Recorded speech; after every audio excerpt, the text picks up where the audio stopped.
اعوذ باللہ من الشیطان الرجیم، بسم اللہ الرحمن الرحیم۔ چلیں ٹاپک کو ہم آگے بڑھاتے ہیں۔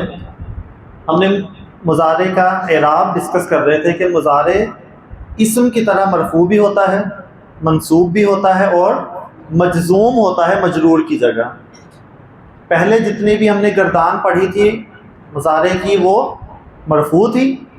اب منصوب جب گردان بنائی ہم نے تو بہت ہی آسان تھی کہ پیش والوں کو کیا کر دیا، زبر، اونا، اینا اور آنی کی آواز والوں کا آخر کا نون ہٹا دیا۔ یہ وہی رول ہے، میں نے یاد کروایا کہ جو مثنیٰ جمع سالم مذکر کو مصاحف بنانے میں استعمال کیا تھا آپ نے، تو وہی والا رول یہاں پہ بھی اپلائی کر دیا۔ اور یذہبنا، تذہبنا، ان کو نہیں چھیڑنا، یعنی یہ مرفوع حالت میں بھی ایسے ہی رہے گی، منصوب ہوں گی تب بھی اسی طرح سے رہیں گی، اور اگر مجزوم ہوگی تب بھی ایسی رہیں گی۔ ٹھیک ہے، یہ چینج نہیں ہوگی۔ اس کی ایک وجہ بھی ہے، بیک گراؤنڈ میں کوئی نہ کوئی ٹیکنیکل پوائنٹ ہوتا ہے کہ ان کا یہ جو نون ہے نا، یہ نون اعرابی نہیں ہے، اعراب کا نون نہیں ہے۔ باقی جو نون ہے وہ اعراب کا نون ہوتا ہے، وہ اعراب کو ظاہر کرتا ہے، تو وہ تو گرا سکتے ہیں، اعراب ہوتا ہے۔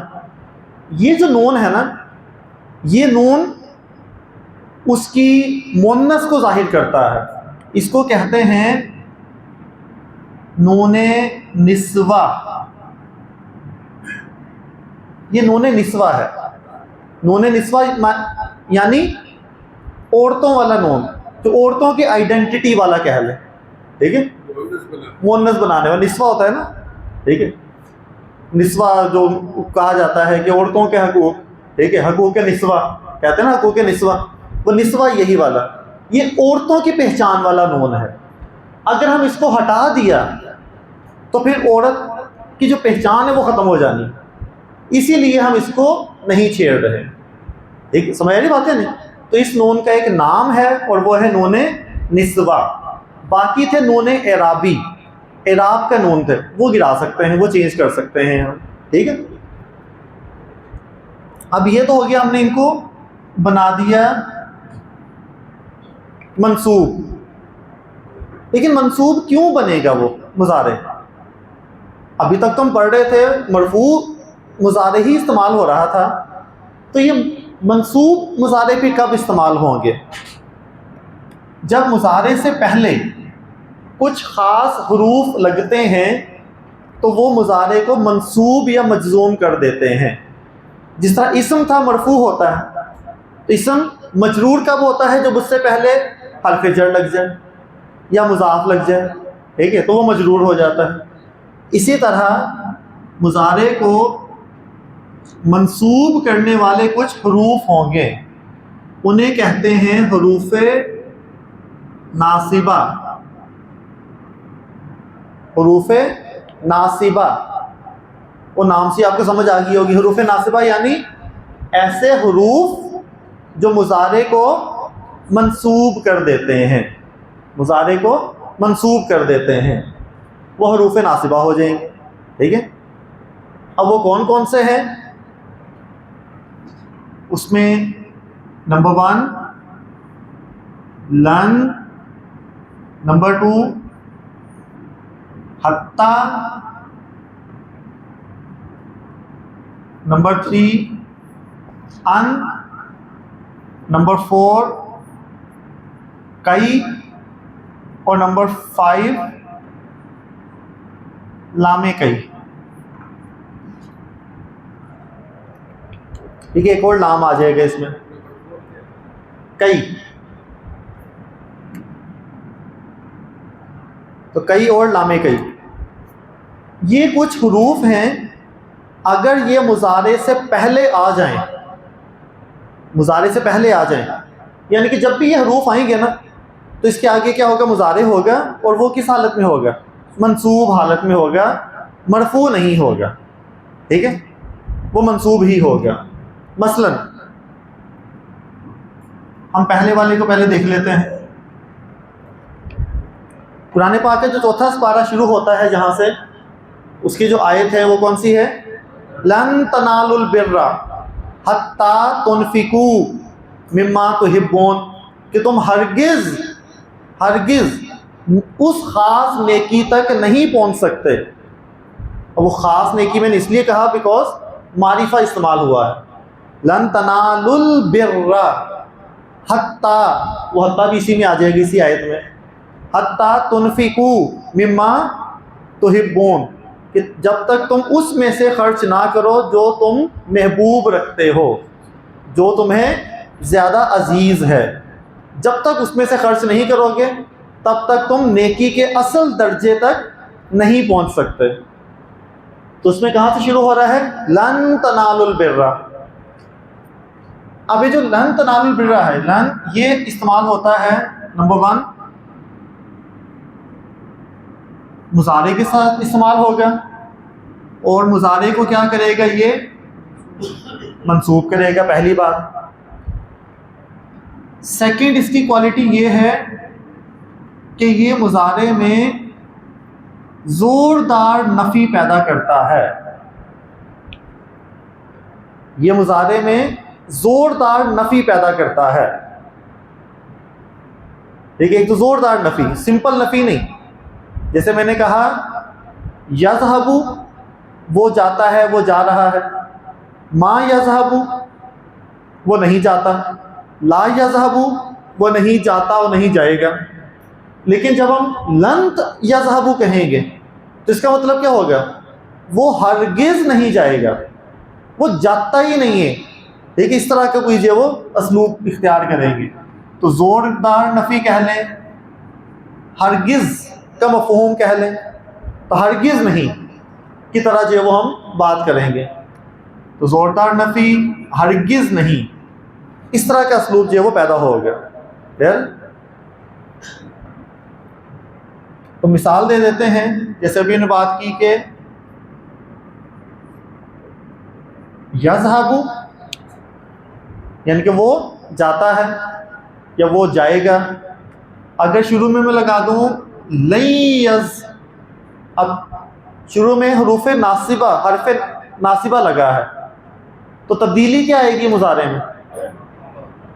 جو پیش ہے وہ زبر میں کنورٹ ہو جائے گی. تو کیا ہو جائے گا؟ لن یذهب، لن یذهب. اس کا ترجمہ کیا کریں گے؟ آپ یہ نہیں کہیں گے کہ وہ نہیں جائے گا، بلکہ وہ ہرگز نہیں جائے گا، وہ ہرگز نہیں جائے گا. ٹھیک ہے، اور یہ اس کا جو ترجمہ ہے وہ ہم کس میں کریں گے پھر؟ مستقبل میں، کہ نہیں ایسا ہوگا ہی نہیں. لن تنالوا البر یعنی تم نیکی تک نہیں پہنچو گے، تم اس خاص نیکی کو نہیں پا سکو گے. ٹھیک ہے، مستقبل میں اس کا جو ترجمہ کیا جائے گا. ٹھیک ہے، تو مستقبل میں ہوگا، زوردار نفی ہوگی، نہیں یذهب ہو جائے گا. کلیئر پوائنٹ ہے. اس کے بعد ہے حتی، کیونکہ یہ حتی یوزلی اس کے ساتھ ہی آتا ہے کمبینیشن میں، کہ تم یہ کام نہیں کر سکو گے جب تک کہ، وہ جب تک کا مفہوم پھر کہاں سے آئے گا؟ حتی میں آ جائے گا. ٹھیک ہے، جو حتی ہے یہ اسم کے ساتھ بھی آتا ہے، یہ ماضی کے ساتھ بھی آتا ہے، اور یہ مضارع کے ساتھ بھی آتا ہے. حتی کا جو استعمال ہے اسم کے ساتھ آپ نے پڑھا تھا حتی مطلع الفجر سورۃ القدر میں، وہاں پہ حتی استعمال ہوا ہے اسم کے ساتھ. تو اسم کے ساتھ اگر استعمال ہوگا تو وہ اسم کو کیا کرتا ہے؟ مجرور. یہ حروف جارہ میں بھی ہے. ٹھیک ہے، حروف جارہ جو آپ نے پڑھے تھے اس میں حتی بھی ہے. ٹھیک ہے، تو یہ اسم کے ساتھ استعمال ہوگا تو اس کو مجرور کر دے گا. بس ایک مثال ہی ذہن میں رکھیے گا، حتی مطلع الفجر، ایک مطلع ای آ گیا. ٹھیک ہے، وہ مجرور کر دیا اس کو. ماضی کے ساتھ بھی استعمال ہوتا ہے لیکن اس کو تبدیل نہیں کرتا، کیونکہ ماضی ابھی بات کی نا، اس کا کوئی اعراب نہیں ہوتا، نہ مرفوع نہ منصوب نہ مجرور، تو ماضی نہیں بدلتا. مضارع کے ساتھ جب استعمال ہوتا ہے تو یہ اس کو کیا کر دیتا ہے؟ منصوب کر دیتا ہے. ابھی حتیٰ کہ 3 مختلف اثر اسم کے ساتھ داخل ہوگا تو اس کو مجرور کرے گا، ٹھیک ہے، اور مضارع پہ ہوگا تو منصوب کرے گا، ٹھیک ہے. جیسے میں نے کہا اکلت سمک، میں نے مچھلی کھائی، حتی راسن، اس کے سر تک، ان کے سارا حصہ کھا لیا اس کے سر تک، تو حتی وہ اسم کے ساتھ استعمال ہوا، یہاں مضارع کے ساتھ. اب مضارع کے ساتھ اگر استعمال کیا ہم نے،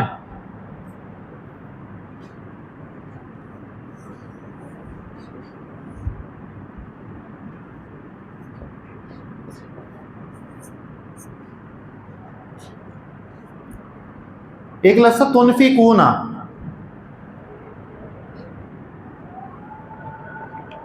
انفقا ینفقو، ٹھیک ہے، ینفقو سے کیا ہو گیا، ینفقو، ینفقانی ینفقون، پھر تنفقو، تنفقانی تنفقون، یعنی کہ تم سب خرچ کرو گے، ٹھیک ہے. خرچ یہ مضارع ہے، ٹھیک ہے، فی الحال مان لیں، کیونکہ نا یہ پیش والا مضارع ابھی آپ نے پڑھا نہیں، یہ پیش والا ابھی پڑھا نہیں ہے آپ نے.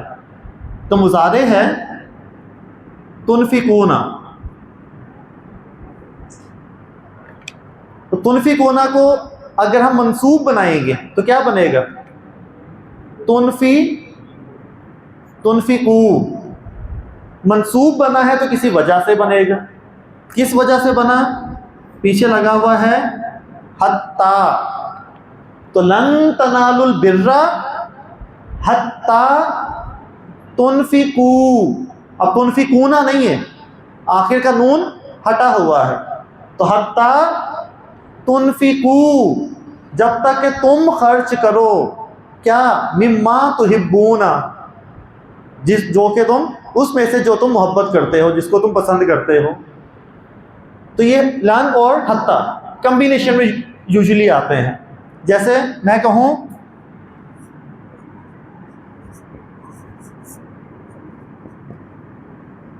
اذهبو، اذهبو کا مطلب کیا ہے،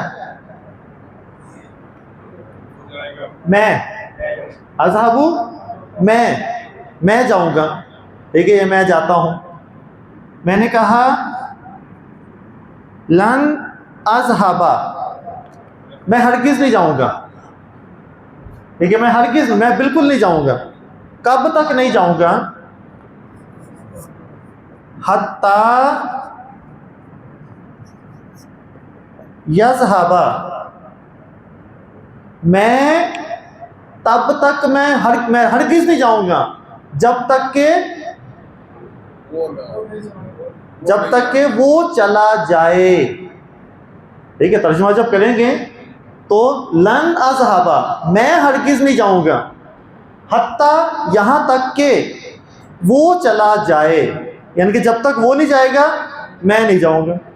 ٹھیک ہے، تو یہ یوزلی کمبینیشن میں آتے ہیں، اس لیے دونوں کے ایک ساتھ ہی ہم نے لکھا. قرآن پاک میں بھی کمبینیشن میں ہی استعمال ہو گیا. ٹھیک ہے، تو لن اذهب اور حتی کے ساتھ جو ہے وہ استعمال کر لیا اس کو. ٹھیک ہوگی بات. تو جہاں پہ بھی لن اور حتی آئے گا، اس کا مطلب ہے یہ آگے مضارع ہوگا تو مجزوم منصوب ہی ہوگا. ٹھیک ہے، اس کے بعد ہے ان. جو ان ہے،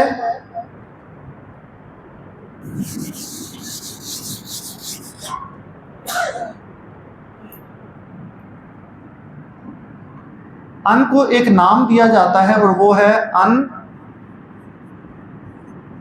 مصدریہ. اس ان کو کہتے ہیں ان مصدریہ. اس لیے کہتے ہیں کیونکہ جب یہ ان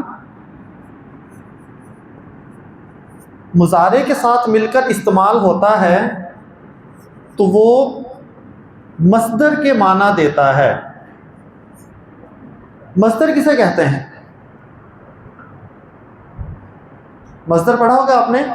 مصدر کہتے ہیں کسی کام کا نام. ٹھیک ہے، پڑھانا، کھیلنا، کھانا، پینا.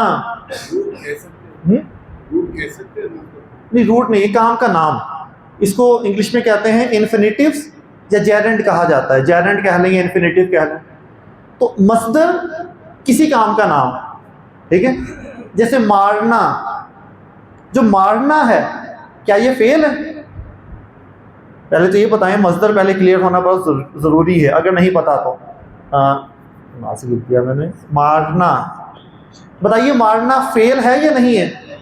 نہیں ہے، کیوں نہیں ہے؟ ہاں جی ماشاءاللہ، یہ مین پوائنٹ، یہ زمانہ نہیں ہے۔ مارنا تو ایک کام کا نام ہے نا، کہ کوئی فعل ہوا اس کا نام ہے، تو مارنا کام کا نام ہے، تو یہ کیا ہوگا؟ اسم ہوگا، یہ اسم ہے۔ اسی طرح پڑھانا، یہ پڑھانا کیا فعل ہے؟ نہیں، اردو میں ہم اس کو فعل سمجھتے رہے تھے نا، اردو میں ہم پڑھتے ہیں تو کھانا پینا جانا آنا فعل، لیکن اصل میں یہ فعل نہیں ہے، یہ کیا ہے؟ کسی کام کا نام ہے، ٹھیک ہے؟ اس طرح جو کام کا نام ہوتا ہے نا، اس کو کیا کہتے ہیں؟ مصدر، جس میں یہ نہ آ رہا ہو، ٹھیک ہے؟ آنا جانا کھانا بیٹھنا اٹھنا، ٹھیک ہے، پینا، یہ سارے ہوتے کام کے نام، جس میں زمانہ نہیں ہوتا تو ہم اس کو فعل تو نہیں کہہ سکتے، تو اس کو ہم کیا کہتے ہیں؟ مصدر کہتے ہیں، یہ مصدر ہیں، ٹھیک ہے؟ ہاں جی مصدر، ہاں مصدر وہ ہوتی ہے، ہم ایک بنیاد کہہ دیتے ہیں اصل میں، اس کے جو منبع اس طرح سے کہہ سکتے ہیں۔ اس سے پھر آگے مشتقات آتے ہیں، پھر یہ مصدر ہے اور پھر مشتقات، مشتق ہوتا ہے یعنی کہ اس سے کوئی چیز بنی بھی ہوتی ہے آگے مزید، تو یہ مصدر کے معنی دیتا ہے۔ یعنی میں نے کہا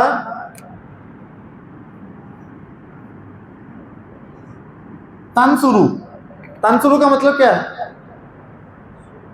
تو نے مدد کی، یا تو مدد کرتا ہے، یا تو مدد کرے گا، ٹھیک ہے نا؟ تنصرو واحد کا میں نے صیغہ استعمال کر لیا، ٹھیک ہے؟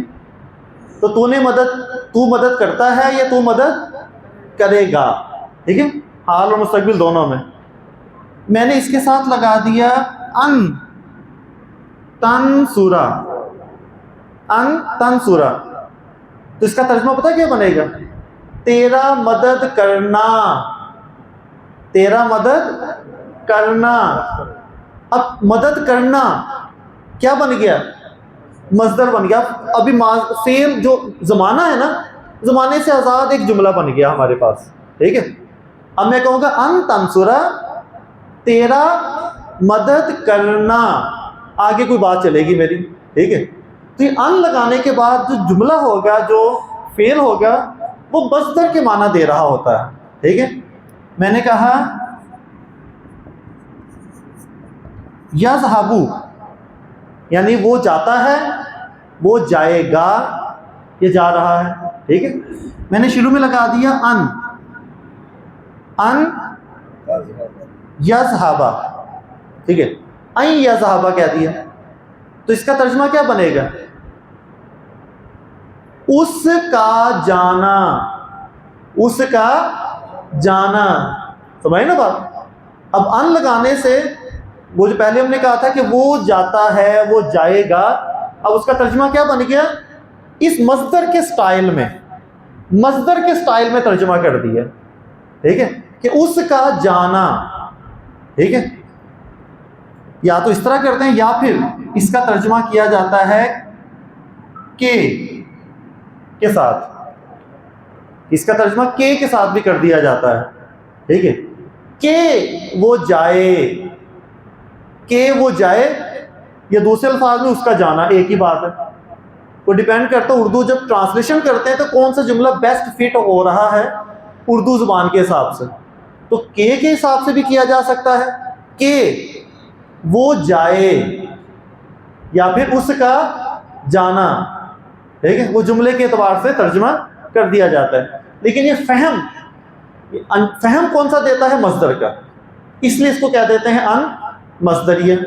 مثلا حدیث جبرائیل ہے، شاید آپ لوگوں نے سنی ہوگی، کہ ایک دفعہ نبی کریم صلی اللہ علیہ وسلم اپنے اصحاب کے ساتھ بیٹھے ہوئے تھے، تو ایک بہت ہی سفید لباس میں کوئی شخص داخل ہوا مجلس میں، جس کے کپڑے بہت صاف تھے، اور وہ مقامی نہیں تھا، اور اس زمانے میں کپڑے صاف ہوں اور مقامی بھی نہ ہو، سفر کر کے آیا ہو، تو ایسا پاسبل نہیں کہ کپڑے بھی صاف ہوں اتنے زیادہ، یہ تو نہیں کہ وہ BMW میں یا گاڑی میں بیٹھ کے آیا ہوا ہے تو ظاہر ہے گھوڑے پہ بھی سواری ہو، کپڑے تو گندے ہونے ہی ہونے اس کے، لیکن بالکل صاف کپڑے، اور نبی کریم صلی اللہ علیہ وسلم کے ساتھ ایسے بیٹھ گیا جیسے کہ ان کے دونوں جو شانے تھے، گھٹنے تھے، وہ ان کے ساتھ مل رہے تھے۔ تو پھر نبی کریم صلی اللہ علیہ وسلم سے سوال کرنا شروع کر دیے۔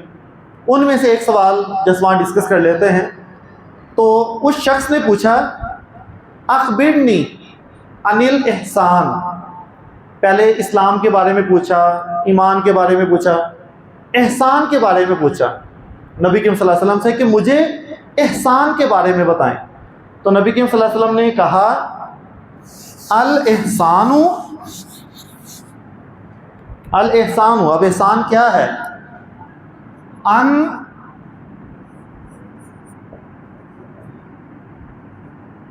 تعبد، اگر ان ہٹا دیں، کیا تھا پہلے؟ تعبدو، تعبدو تو عبادت کرتا ہے یا تو عبادت کرے گا، ان لگا تو کیا بن گیا؟ ان تعبدا، کہ تو عبادت کرے یا تیرا عبادت کرنا، یہ دونوں طرح سے ترجمہ ہو سکتا ہے۔ احسان کیا ہے؟ اسلام بھی پتہ ہے، ایمان بھی۔ احسان کسے کہتے ہیں؟ احسان کہتے ہیں کہ تیرا عبادت کرنا، ان تعبد اللہ، کس کی عبادت کرنا؟ اللہ کی، کہ تیرا عبادت کرنا یا کہ تو عبادت کرے اللہ کی، اس طرح کأنک تراہو، ایسا کہ گویا تو اس کو دیکھ رہا ہے، اللہ کو دیکھ رہا ہے۔ احسان، ٹھیک ہے، احسان کی ڈیفینیشن صحیح یہاں پہ جو سمجھائی گئی ہے کہ احسان کیا ہے کہ تو ایسے عبادت کرے اللہ کی جیسے تو اللہ کو دیکھ رہا ہے، لیکن آگے تھوڑی ریلیکسیشن بھی دے دی، ٹھیک ہے، فَإِن لَمْ تَكُنْ تَرَاهُ، کہ اگر تجھ سے یہ نہ ہو سکے کہ تو اللہ کو دیکھ رہا ہے، اس کے لیے بڑی جو وہ اسٹرانگ آپ کی جو وہ ذہنیت کی یا امیجنیشن کی ضرورت ہے، تصور کی، تو اگر ایسا نہ ہو سکے، وَإِن لَمْ تَكُنْ تَرَاهُ فَإِنَّهُ يَرَاكَ، کہ بے شک وہ تو تجھے دیکھ رہا ہے نا، کم از کم اس طرح عبادت کرو کہ کوئی اور ادھر ادھر دیکھ رہا ہے یا نہیں دیکھ رہا، اللہ تمہیں دیکھ رہا ہے، اس کے لیے اپنی عبادت کو سنوارو، سدھارو اس کو کیا کہتے ہیں؟ احسان۔ تو وہاں پہ کیا؟ ان تعبد اللہ، تیرا عبادت کرنا ایسا ہو، اب دیکھیں مصدر کا ترجمہ آ گیا، مصدر، تیرا عبادت کرنا ایسا ہو جیسا کہ اللہ تو اللہ کو دیکھ رہا ہے، اگر ایسا نہیں ہو سکتا تو کم از کم یہ تو کر کہ اللہ تجھے دیکھ رہا ہے، دیکھو کی بات۔ تو احسان تک پہنچنا بہت ضروری ہے۔ ہمارے استاد محترم بتاتے تھے کہ ہم نے کیا کیا، سب سے پہلے اسلام، پھر ایمان، اور پھر ہم جو ہے وہ پہنچتے ہیں احسان تک، کہ پہلے تو ہم مسلمان ہیں، ہم تو پیدائشی مسلمان ہیں، پھر جب بڑے ہوتے ہیں تو ہم سمجھنا شروع کر دیتے ہیں، اللہ تعالیٰ توفیق دے، قرآن سمجھ رہے ہیں، ہم قرآن پہ ایمان لانا شروع کر دیتے ہیں کہ واقعی یہ دین صرف وراثتی طور پہ نہیں ملا ہمیں، یہ واقعی حق ہے، یہ واقعی سچا دین ہے، ہم ایمان لاتے ہیں اس پہ۔ لیکن جو صحابہ تھے ان کی ترتیب الٹ تھی، صحابہ کیا کرتے تھے؟ سب سے پہلے ایمان، ان کے دلوں میں ایمان پیدا ہوتا تھا سب سے پہلے، پھر وہ نبی کریم صلی اللہ علیہ وسلم کے پاس جا کر کیا کرتے تھے؟ اسلام قبول کرتے تھے، اور پھر اسلام کے بعد ان میں پیدا ہوتا تھا تقوی، وہ تقوی اختیار کر کے وہ پہنچتے تھے کہاں تک؟ احسان تک، ٹھیک ہے۔ یہ پوری سکیم تھی صحابہ کی کہ پہلے وہ ایمان لاتے تھے، پھر باقی جو لوازمات ہیں، نماز، روزہ، حج، زکوٰۃ، وہ کرتے تھے، تقوی کے بعد احسان تک۔ ہم کیا کرتے ہیں؟ ہم مسلمان تو ہیں، چلیں ایمان بھی کسی طرح سے ہمارا پکا ہو گیا اعمال کے ساتھ ساتھ، ہم احسان تک نہیں پہنچ پاتے، اور اس کا ریزن یہ ہے کہ تقوی کی جگہ ہمارے کیا آ جاتا ہے؟ فتویٰ۔ ٹھیک ہے، ہم تقوی کی بجائے کہاں آ جاتے ہیں؟ ہم فتویٰ لے لیتے ہیں کہ ہاں کوئی ایسا راستہ مل جائے کہ سود کھانے پہ جو ہے نا بس مجھ سے پوچھ گچھ نہ ہو، بس ٹھیک ہے، کوئی ایسا راستہ مل جائے کہ میں بس یہ کام کر لوں، بس پورا اسلام میں جو ہے وہ رہوں، ذرا سا بھی ادھر ادھر نہ ہو۔ لیکن جو تقویٰ ہے، یہ تقویٰ انسان کو جو ہے وہ احسان تک لے کے جاتا ہے، کہ جہاں ذرا سا بھی آپ کو شک ہے، ڈاؤٹ ہے کہ یہ چیز جو ہے وہ غلط ہو سکتی ہے، اس کو وہیں چھوڑ دو۔ نبی کریم صلی اللہ علیہ وسلم نے کہا ہے کہ اپنے ایمان کو یقین کی بنیادوں پہ قائم کرو، اپنے ایمان کی عمارت کو، بلڈنگ کو یقین کی بنیادوں پہ قائم کرو، جہاں ذرا سا بھی آپ کو ڈاؤٹ ہے اس کو چھوڑ ہی دو۔ لیکن ہم اس ڈاؤٹ کے بالکل، ظاہر ہے یہ نہیں کہ مفتی حضرات غلط ہیں، لیکن ہم کوشش کرتے ہیں کہ کوئی ایسا فتویٰ کسی سے مل جائے کہ ہم یہ کام جو ہے وہ کر لیں اور اپنے آپ کو مسلمان بھی، مومن بھی ثابت کرتے رہیں۔ تو یہ بس احسان کی بات کافی لمبی ڈیٹیل ہے، لیکن ٹائم کیونکہ ہو گیا ہے تو ہم نے لن، حتیٰ اور ان کو پڑھ لیا، اب کی کئی اور لامے کے انشاءاللہ پھر جو ہے وہ نیکسٹ لیکچر میں پڑھتے ہیں۔ تو سبحانک اللہم و بحمدک، نشہد ان لا الہ الا انت، نستغفرک و نتوب الیک۔ السلام علیکم۔